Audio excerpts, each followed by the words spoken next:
బీసీలను కాంగ్రెస్ పార్టీ ఎటు తీసుకుపోతుంది అని అంటే మీరు ఏం చెప్తారు అసలు? మొదటి నుంచి మోసం చేస్తున్నది, ఇప్పుడు కూడా మోసం చేస్తున్నది, ఉమ్, గంగల కలిపేటందుకు ప్రయత్నం చేస్తున్నది అనిపిస్తుంది అంతే. ఉమ్. చిత్తశుద్ధి అయితే కనబడతలేదు, నిజాయితీ అయితే కనబడతలేదు ఆడ. అంటే మీలాంటి వాళ్ళు వ్యతిరేకిస్తారు కానీ అంటే గతంలో ఎక్కలేని విధంగా యావత్ భారతదేశంలోనే ఈ ప్రకటన కాంగ్రెస్ పార్టీ ముందుకు రావడం, రేవంత్ రెడ్డి ఇనిషియేషన్ ఇదంతా కూడా మీకు చిత్తశుద్ధి లేనట్టే అనిపిస్తుందా? క్లియర్ కట్గా నా సొంటోళ్ళు చెప్పాలి కూడా జనానికి. ఉమ్. రేవంత్ రెడ్డికి ఎంత చిత్తశుద్ధి ఉన్నదని చెప్పాల్సిందే. ఉమ్, కొంచెం రాహుల్ గాంధీ వాళ్లకు రాజకీయ కంపల్షన్ ఉండి దేశంలో కొంచెం బీజేపీలు అక్కడిక్కడ బీసీలను ముఖ్యమంత్రులు చేసుడు ఆ లైన్ కొంచెం తీసుకున్నారు కాబట్టి ఉమ్, వీళ్ళు అక్కడిక్కడ ఇప్పుడు వీళ్ళు కూడా బీసీలకు మేమే ఛాంపియన్ అని చెప్పని కొంత డేటా ఆయన చెప్తున్నాడు. కానీ ప్రాక్టికల్ గా వచ్చినప్పుడు ఉమ్, వాళ్ళు ప్రతి పార్లమెంటు నియోజకవర్గంలో ఇద్దరికి బీసీలకు ఇస్తామని చెప్పి వాళ్ళ సిడబ్ల్యూసి నిర్ణయం చేసిన తర్వాత కూడా ఉమ్. మన దగ్గర మొన్న అసెంబ్లీ ఎలక్షన్స్ లో మరి ఇయ్యాలి కదా. అవును. ఈ రాహుల్ గాంధీ మాట్లాడుతూనే ఉన్నాడు కదా, అవును. చాలా అవును. మాటలు మాట్లాడుతున్నాయనే. అవును. సో ఇది ఎక్కడ అమలు చేయలే వాళ్ళు. చెప్పేటప్పుడు ఎలక్షన్స్ కు ముందు తీర్మానాలు అన్ని ఉంటాయి, వాళ్ళు అన్ని ఉమ్, ఉంటాయి, చెప్పేటని చెప్తారు.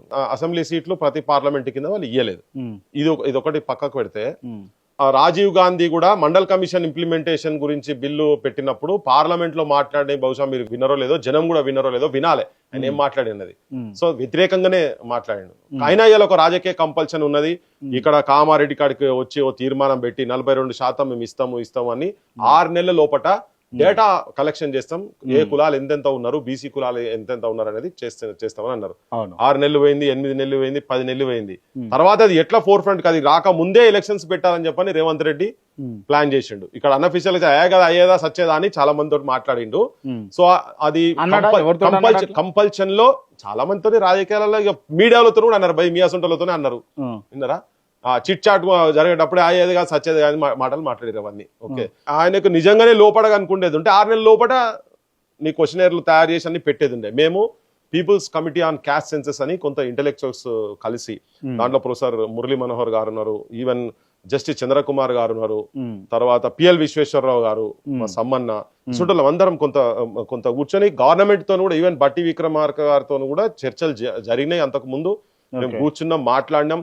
బీహార్ లో వాళ్ళు క్యాస్ట్ సెన్సస్ ఎట్లా చేసారు, అక్కడ నుంచి ఒక ఆఫీసర్ అవుట్ ఆఫ్ కంపల్, అది కూడా ఢిల్లీ నుంచి రికమెండేషన్ చేపిస్తే అక్కడ నుంచి మనిషిని ఇక్కడ పిలిస్తే వాళ్ళ ఛాంబర్ లో కూర్చొని ఆ మీటింగ్ లో పొన్నం ప్రభాకర్ కూడా ఉండే. సో ఇవన్నీ చేసినాము, ఇవన్నీ కూడా కంపల్షన్ లో జరిగినాయి. కానీ క్రియాశీలకంగా ఇక్కడ ఉన్నటువంటి ఇంటెలెక్చువల్స్ ఒత్తిడితోటి రాహుల్ గాంధీ కూడా అక్కడ నుంచి బెండ్ కావాల్సి వచ్చింది. చెప్పిండు, ఒత్తిడి చేసిండు, కులగణన చేసిండు, తీసుకొచ్చారంటే ఇష్టం లేకుండా జరుగుతున్నదని చెప్పేటందుకు నేను ఇవన్నీ గతంలో ఏం జరిగింది అనేది జనానికి కూడా తెలియాలనే ఉద్దేశంతో చెప్తున్నాను.